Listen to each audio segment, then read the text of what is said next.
All right, so it says applications. Whenever you see applications, what kind of things does that say in your head? What does applications mean when somebody says it to you? How it can be applied to the problem. How it can be applied. It says how some sort of a general concept can be applied. What kinds of problems do you usually see occur? Word problems. So usually when we see that sort of word application, we relate it to the idea of word problems.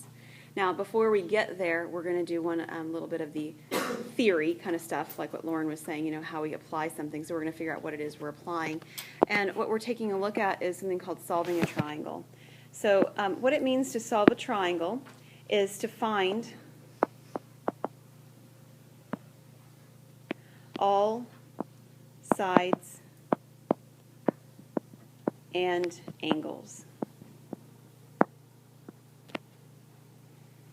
So the idea is that you're going to be given some of them. Okay, these are all right triangles in this section as well. Okay, they won't be in the future, but this section is about right triangles. So you're going to be given 3 pieces of information. It's not going to look like you're given 3, but one of the pieces of information is that you have a 90-degree angle. Okay, so you're going to be given 2 other pieces of information. It will either be an angle and a side, or it will be 2 side lengths. All right.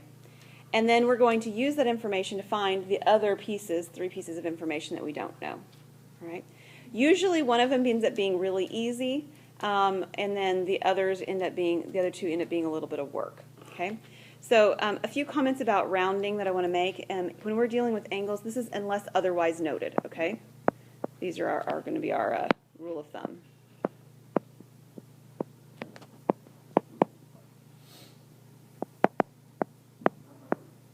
So if it tells you round to 3 decimals, you're going to round to 3 decimals, okay? But if there's no indication as to how you're supposed to round things, when you work with angles, we're going to work with our angles in degrees. Everybody say hallelujah. Hallelujah. No more radians, not for this section, okay? So we're working in degrees. And our degrees are going to be done with 1 decimal point. Okay?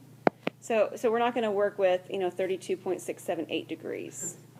We're just going to have 1 decimal point and call it accurate enough. A degree is an awfully small unit of measurement anyway. Okay? 1 decimal point gets us fairly accurate. Sides is the other one. So for our side lengths, we're going to use 2 decimal points.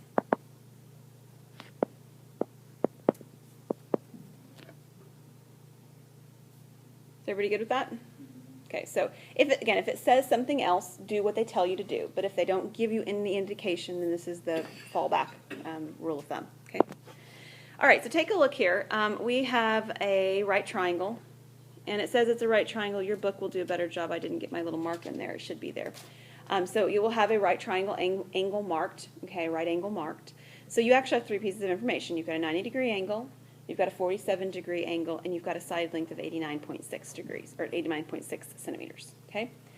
We need to find 3 pieces of information. We need to find this angle at the top, okay? Let's call it A. So let's call this point A, we'll call this point B, and we'll call this point C. As long as you call your points what you want to name them, and as long as your work matches what you've called them, that's fine. I don't care what you use. So if you really want to use like the letters of your initials and your name, provided they're all different, you could do that. I had a student do that once. And so the side A, though, capital side A, has to be opposite little side A. Okay, so the vertex angle A is opposite side A. Opposite side B, or angle B rather, is side B over here. And then opposite angle C, the 90-degree angle, is side C, which is this 89.6. Okay, so whatever you use, capital letters for the corners, the angles, lowercase letters opposite them is going to be the side lengths. Everybody with me? Okay, it's just a notational thing. We see that used. That's the common notation when we're working with triangles in trig. Okay. Which of these 3 pieces of information is going to be the easiest one to find? Remember, what we're looking for is angle A, side B, and side A. Which one is it? Angle A is going to be so easy to find. Why? Okay, so I've heard 2 different answers, and they are both correct, so let me show you what they both are. One option is to say, oh, I can add 90, because this is 90 degrees, right? And you do need your degree markers, just like before, okay? They got to be there. is you can say we want to take 90 plus the 47 and then subtract that from 180. Okay, that's fine. You can do that. But I think Michael's the one that I heard say I can do it shorter. TJ, which one? What could you do, TJ? 90 minus 47. Sure. You could also just do 90 minus 47. Why will that work? I don't mean in terms of numbers, but why in terms of my picture will that work? Right, so all the angles in a triangle add up to 180. And we already have 90 of them down in the corner, which means there's 90 left, right? So the two acute angles have to add up to 90. So we could just go from this. It's a little bit less work to do. I mean, it's not a lot different, but it's a little bit less. So angle A is what? 43 degrees. Okay, so I told you one of them is usually easy to find. The other two take a little more work. Now, here's something else. As we're finding our side A, a little a and side little b, we want to use the information that was already given in the problem, not information that I just found.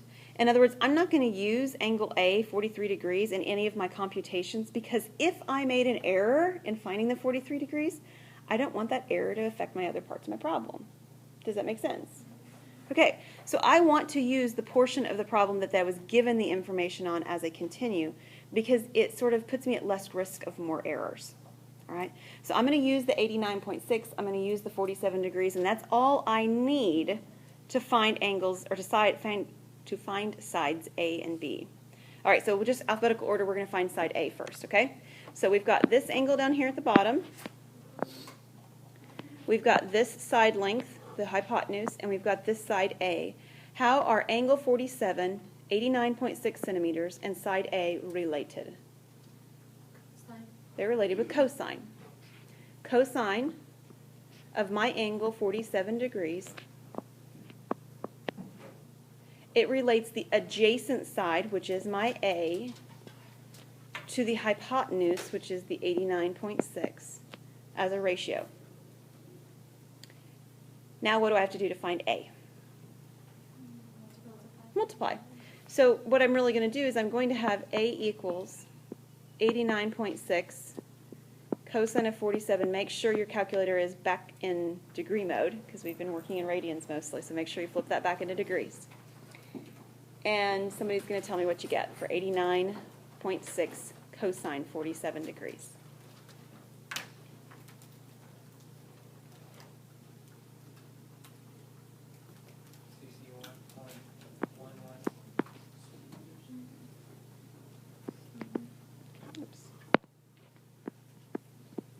And notice TJ gave me 2 decimals, right?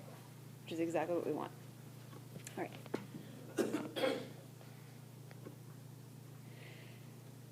But side B is almost the same thing, isn't it?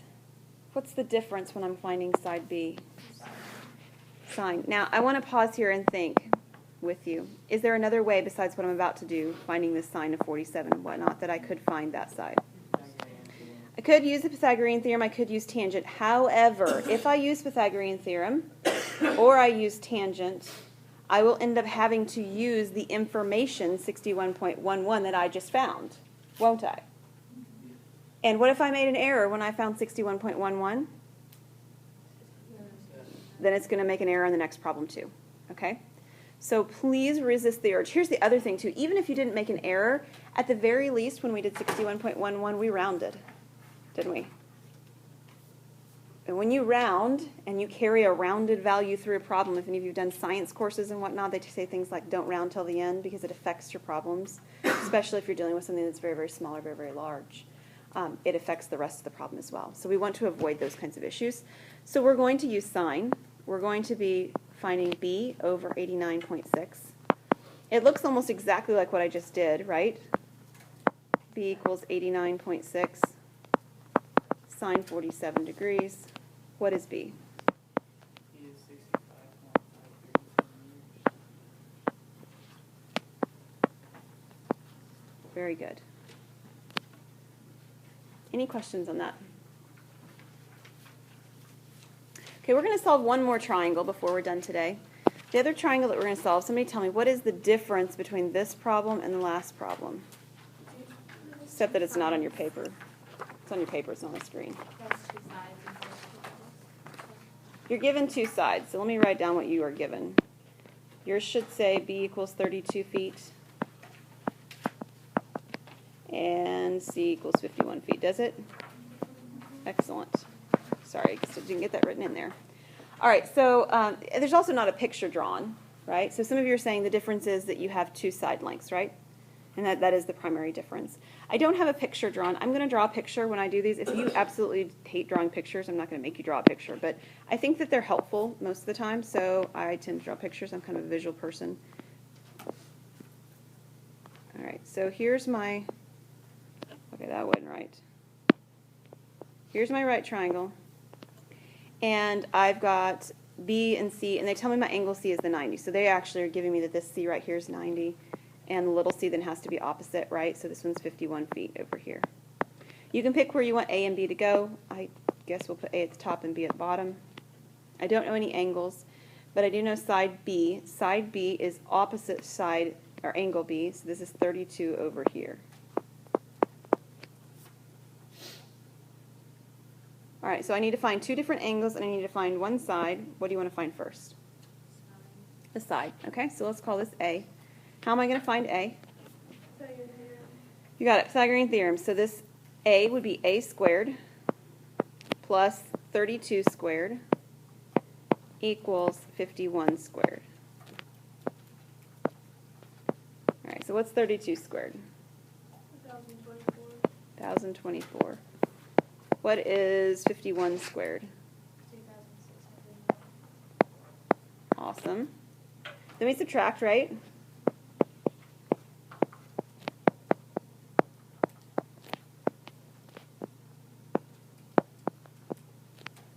And what is 2601 minus 1024? 1577. Then what? Square root. What do you get for side A? You want us to do the decimal? Yes, we're doing everything in decimals, so yes. So 39.71, or 39.71. Okay. Feet. Thank you, Shrika. Yes. Make sure you put the units, because we're working in units in this whole section. Everything I think will have units. All right, so we have 39.71 feet.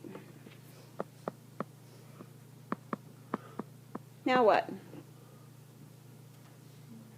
What do you want to find next? Angle A. Okay. Angle A up here at the top. I'm going to use angle A and only the given information that I started with, which is the 51 and the 32. So how are 51 and 32 and angle A related? Cosine. So we're going to have the cosine of A, which we don't have yet, right? And what will it equal? 32 over 51. Now we can find 32 over 51, but that's not going to be the angle A. That's going to be the cosine of it. How am I going to find angle A? Arc cosine, we called it inverse cosine, right? Our book actually doesn't use the word arc, but if you've seen that before, it's the same thing. So we did inverse cosines, and that's what we were actually seeing back in Chapter 3. So in essence, we've got the inverse cosine on both sides, and we can do this right over here. And this works just fine here, right? We had problems on the first problem on your test because the angle was outside of the 0 to pi range, right? We don't have that problem because in triangles, all the angles we're working with are less than 180 degrees, right? Because they have to add up to 180. So we don't have any of those issues involved. So I can work with this. This would be angle A equals the inverse cosine of 32 over 51. And what do you have? All right, and 1 decimal, thank you. 51.1 degrees. Okay, so here's the one time where you can use found information to find the last piece. To find the last piece, angle B, what's the easiest way to find it? Subtract. So yes, we could use sine. We could use this angle and do the sine as 32 over 51. We could do that. But the only thing that would be affected, the rounding issues we have, wouldn't affect. The only thing that could be affected is if we actually made an error on this one. And if you made an error on this one, it's going to carry through very limited it's going to limit the damage anyway. So if I find angle B, knowing angle A, what do? Subtract from 90. So this is 90 minus 51.1. Subtraction, that's why it's not a big deal, right? We didn't have it involved with the multiplication and division and inverses, just plain old subtraction. And what do we get for angle B? 38.9 degrees. Now, we're going to pause right there, but bear with me for a moment while we pause. The two problems that we just did are not actually applications, right? There's no word problem. You didn't see any language. We saw some feet. Okay, so we have units, all right? Maybe it's a little bit of an application, but it's not really an application, okay? The problems that are not really application problems in this section are more work because you have to find all the angles and all the sides. When we encounter our actual application problems over here, we only have to find one piece of information. So the word problems are actually the easier part of the problems in this chapter, in this section of the chapter anyway, right? Because you only have to find one piece instead of three pieces of information. All right.